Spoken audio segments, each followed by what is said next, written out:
Baiklah, pada pertemuan 15 mata kuliah Telaah Kurikulum Biologi dan IPA, kita akan membahas terkait dengan evaluasi kurikulum yang akan dibahas oleh kelompok 13 terdiri atas Dewanto dan Mega Fitriana. Materi pertama yang akan kita bahas yaitu apa itu evaluasi kurikulum atau pengertiannya. Yang pertama, menurut Permendikbud nomor 81A tahun 2013, evaluasi kurikulum adalah serangkaian tindakan sistematis dalam mengumpulkan informasi, pemberian, pertimbangan, dan keputusan mengenai nilai dan makna kurikulum. Kemudian, menurut Hamid 2020, evaluasi kurikulum dimaksudkan sebagai suatu proses mempertimbangkan untuk memberi nilai dan arti terhadap tujuan, isi, hasil pembelajaran yang menyeluruh dan saling keterkaitan, di mana hal ini diusahakan oleh satuan pendidikan yang dirancang untuk peserta didik baik di dalam kelas, sekolah, maupun di luar sekolah. Kemudian tujuan dari evaluasi kurikulum menurut Hamid ada 4. Yang pertama, menyediakan informasi mengenai pelaksanaan pengembangan dan pelaksanaan suatu kurikulum sebagai masukan bagi pengambilan keputusan. Yang kedua, menentukan tingkat keberhasilan dan kegagalan suatu kurikulum serta faktor-faktor yang berkontribusi dalam suatu lingkungan tertentu. Yang ketiga, mengembangkan berbagai alternatif pemecahan masalah yang dapat digunakan dalam upaya perbaikan kurikulum. Dan yang keempat, memahami dan menjelaskan karakteristik suatu kurikulum dalam pelaksanaan suatu kurikulum. Nah, jadi menurut Hamid, dari keempat tujuan evaluasi ini tidak semua pelaksanaan evaluasi harus memenuhi 4 tujuan tersebut. Hal ini dilihat dari tinjauan dan landasan berpikir teori siapa yang digunakan ketika melaksanakan evaluasi kurikulum.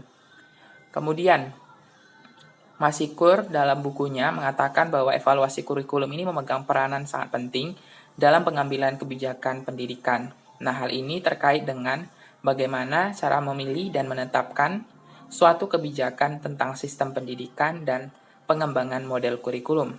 Nah, hal ini akan membantu perkembangan siswa dalam memilih bahan pelajaran, metode, serta mengembangkan alat-alat bantu pelajaran. Nah, Ibrahim Masito dari Universitas Pendidikan Indonesia mengelompokkan tujuan evaluasi kurikulum itu ada 3, yaitu perbaikan program. Nah, perbaikan program ini untuk memberikan masukan kepada kurikulum yang dilaksanakan terkait dengan apa yang harus dilakukan, apa yang harus diperbaiki, dan apa yang kiranya tidak cocok ataupun cocok untuk dilanjutkan. Kemudian kedua, pertanggungjawaban kepada berbagai pihak. Nah, evaluasi kurikulum sangat berpengaruh penting terhadap pertanggungjawaban, di mana pertanggungjawaban ini diberikan kepada pihak pemerintah, kemudian kepada orang tua dan lingkungan sekitar, ataupun kepada sponsor yang memberikan atau memfasilitasi proses pembelajaran tersebut. Kemudian yang ketiga adalah penentuan tindak lanjut hasil pengembangan. Nah, evaluasi kurikulum ini berperan penting untuk mengetahui apakah kurikulum ini layak untuk dilanjutkan atau tidak. Kemudian apa yang harus dilakukan atau bagaimana cara menerapkan kurikulum tersebut. Selanjutnya, fungsi dari evaluasi kurikulum ada 6. Sebagai umpan balik bagi peserta didik, sebagai alat untuk mengetahui ketercapaian peserta didik mencapai tujuan yang telah ditetapkan. Misalkan pada kurikulum sekarang, peserta didik itu ketika proses pembelajaran mengacu pada Permendikbud nomor 37 tahun 2018. Kemudian memberi informasi dan acuan untuk pengembangan program kurikulum. Yang keempat, sebagai dasar peserta didik secara individual untuk memutuskan masa depan sehubungan dengan bidang pekerjaan dan pengembangan karir. Yang kelima, untuk pengembang kurikulum dalam khusus yang ingin dicapai. Yang keenam, sebagai umpan balik semua pihak yang berkepentingan dalam pendidikan di sekolah, seperti orang tua, tenaga pendidik, pengembang kurikulum, untuk perguruan tinggi, pemakai lulusan, untuk orang yang mengambil kebijakan pendidikan, termasuk juga untuk masyarakat.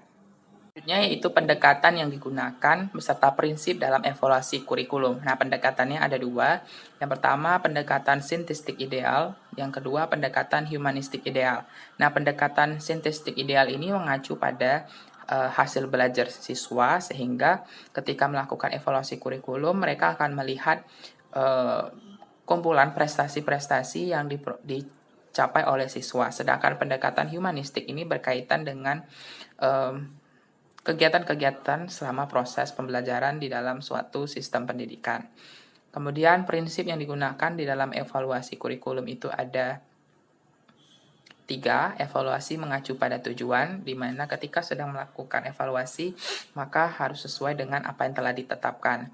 Kemudian yang kedua, evaluasi bersifat komprehensif atau menyeluruh. Kegiatan evaluasi atau penilaian ini tidak bersifat sebagian, dan sifatnya itu menyeluruh pada seluruh komponen-komponen di dalam kurikulum.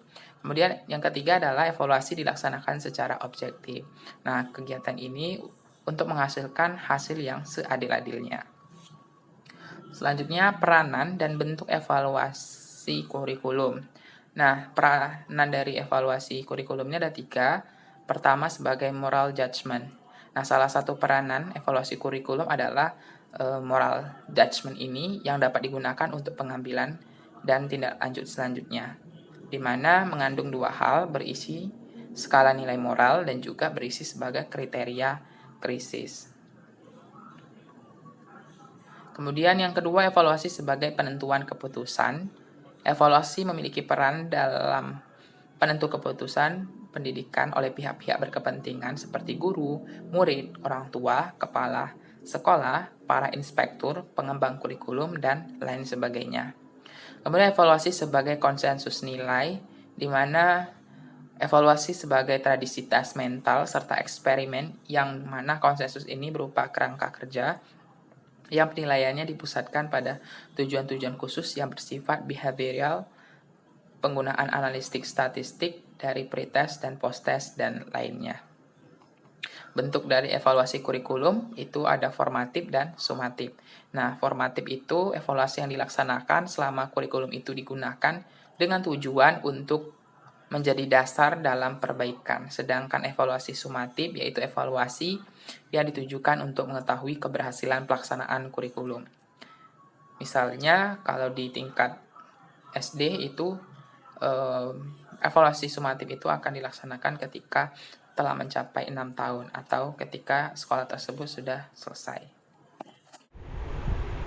Baik, kita masuk pada model dari evaluasi kurikulum. Nah, model yang pertama adalah measurement, di mana evaluasi pada model ini didasarkan pada pengukuran perilaku siswa untuk mengungkapkan perbedaan individual ataupun kelompok. Adapun langkah-langkah yang bisa kita lakukan ialah yang pertama, dengan menempatkan kedudukan setiap siswa dalam kelompoknya melalui pengembangan norma kelompok dalam evaluasi hasil belajar.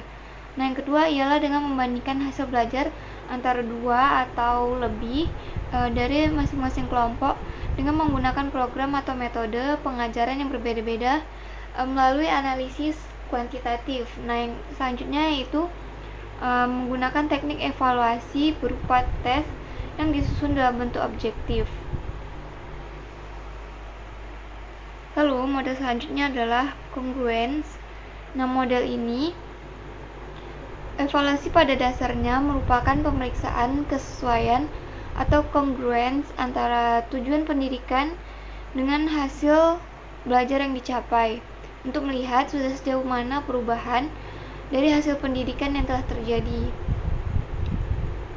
Nah, adapun cara-cara atau pendekatan yang dapat dilakukan melalui model congruence ini ialah yang pertama dengan menggunakan prosedur pre and post assessment dengan menempuh langkah-langkah pokok sebagai berikut, yaitu dengan penegasan tujuan, pengembangan alat evaluasi, dan penggunaan hasil evaluasi. Selanjutnya, Cara yang kedua ialah dengan analisis hasil evaluasi yang dilakukan secara bagian demi bagian. Kemudian tekniknya mencakup tes dan teknik-teknik evaluasi lainnya yang cocok untuk menilai berbagai jenis perilaku. Nah, selanjutnya ialah dengan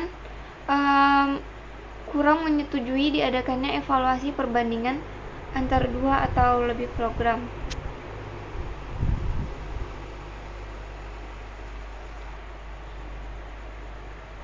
Nah, lanjut, model yang ketiga adalah illumination, di mana pada model ini evaluasinya lebih didasarkan pada judgement atau pertimbangan yang hasilnya diperlukan untuk penyempurnaan program. Nah, adapun cara-cara atau langkah-langkah pendekatan yang dapat dilakukan ialah dengan yang pertama, menggunakan prosedur yang disebut progressive focusing dengan langkah-langkah pokok berupa orientasi, pengamatan yang lebih terarah, kemudian analisis sebab dan akibatnya. Nah, selanjutnya pendekatannya bersifat kualitatif, terbuka, dan juga fleksibel, eklektif. Lalu, teknik evaluasinya mencakup observasi, wawancara, angket, analisis, dan bila perlu mencakup tes. Baik, selanjutnya ialah model evaluasi education system evaluation, di mana pada model ini evaluasinya didasarkan pada perbandingan antara performance setiap dimensi program dan kriteria yang berakhir dengan suatu deskripsi atau judgement. Nah, adapun pendekatan atau cara-cara yang dapat dilakukan, yang pertama ialah dengan membandingkan performance setiap dimensi program dengan kriteria internal, lalu membandingkan performance program dengan menggunakan kriteria eksternal, yaitu performance dari program lainnya kalau eksternal. Lalu teknik evaluasinya juga mirip dengan model sebelumnya, yaitu berupa tes, observasi, wawancara, angket, dan analisis dokumen. Baik, kita lanjut pada teknik evaluasi kurikulum. Nah, tekniknya terbagi menjadi 2, ada teknik bukan tes atau non-tes dan juga teknik tes. Nah, teknik bukan tes merupakan alat evaluasi yang digunakan untuk menilai aspek tingkah laku termasuk sikap, minat, dan motivasi. Nah, ada beberapa jenis. Yang pertama yaitu wawancara atau interview. Nah, teknik wawancara ini dilakukan dengan mengadakan tanya jawab baik secara langsung maupun menggunakan media. Nah, yang kedua adalah angket. Angket ini merupakan wawancara yang dilakukan secara tertulis. Dan yang ketiga adalah pengamatan atau observasi. Dilakukan dengan melakukan pengamatan terhadap kegiatan baik langsung maupun tidak langsung. Lalu pada teknik yang kedua adalah teknik tes. Nah, teknik tes ini merupakan teknik yang digunakan untuk mengukur dan menilai kemampuan siswa dalam mencapai kompetensi tertentu, yang mana hasil penilaian ini berbentuk angka atau kuantitatif. Nah, selanjutnya tingkat penguasaan kompetensi siswa. Nah, selain hal itu, teknik tes ini juga biasanya digunakan untuk menilai hasil atau produk kurikulum yang berupa hasil belajar siswa. Teknik tes ini dapat dilakukan dengan 3 cara, yaitu lisan, tulis, dan perbuatan. Lalu kita masuk pada mekanisme evaluasi kurikulum. Nah, mekanismenya ini dapat dilakukan melalui tingkat nasional, daerah, dan juga satuan pendidikan. Nah, dapat dilihat di sini ada tingkatan evaluasi beserta inisiatornya. Kalau nasional itu inisiatornya Kemdikbud, Kemenak, daerah itu Pemda, Kanwil, Kemenak, dan kantor Kementerian Agama, sedangkan satuan pendidikannya adalah unit terkait. Nah, pada tingkat nasional, mekanisme penetapan kebijakan dan pembentukan tim kerja itu dilakukan oleh Kemdikbud atau Kemenak. Kemudian untuk desainnya dilakukan oleh tim yang ditunjuk dan pelaksanaannya oleh unit utama yang ditunjuk. Kemudian penyusunan laporannya juga oleh tim kerja yang ditunjuk.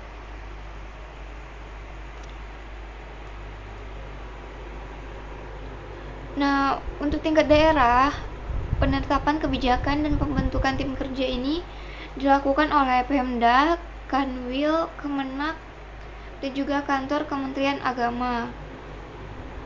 Kemudian untuk desainnya juga dilakukan oleh tim yang ditunjuk dan pelaksanaannya oleh unit kerja, unit terkait di daerah, sedangkan penyusunannya oleh tim kerja yang ditunjuk. Lalu untuk satuan pendidikan, penetapan kebijakan dan pembentukan tim kerja ini dilakukan oleh unit terkait di suatu daerah. Untuk desainnya juga dilakukan oleh tim kerja yang sudah ditunjuk oleh unit.